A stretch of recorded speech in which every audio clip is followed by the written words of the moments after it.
channel. Today's vlog, gagawa po tayo ng cake using cake mix. So, ang ating mga ingredients are milk chocolate cake mix, 3 pieces of eggs, 275 ml of water, 80 ml of vegetable oil.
Ating cake.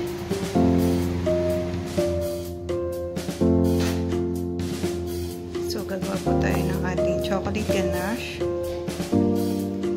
Mini dark chocolate and milk.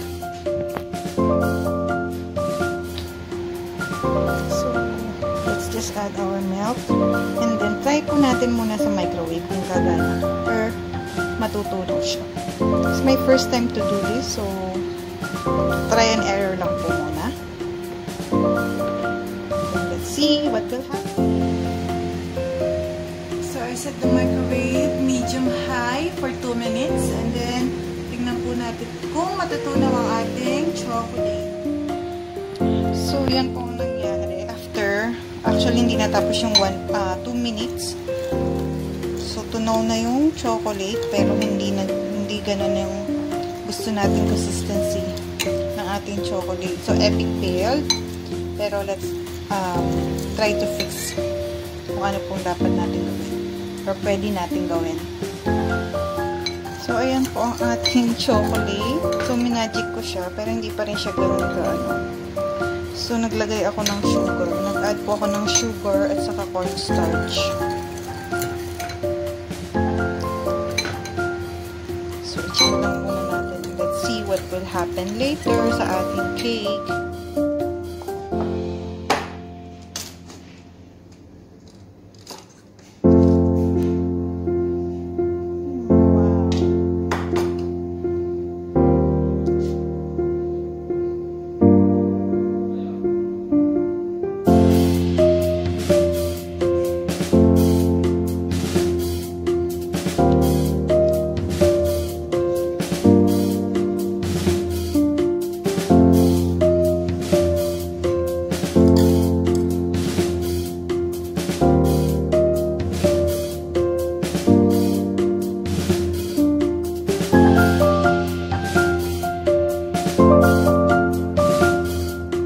Bye!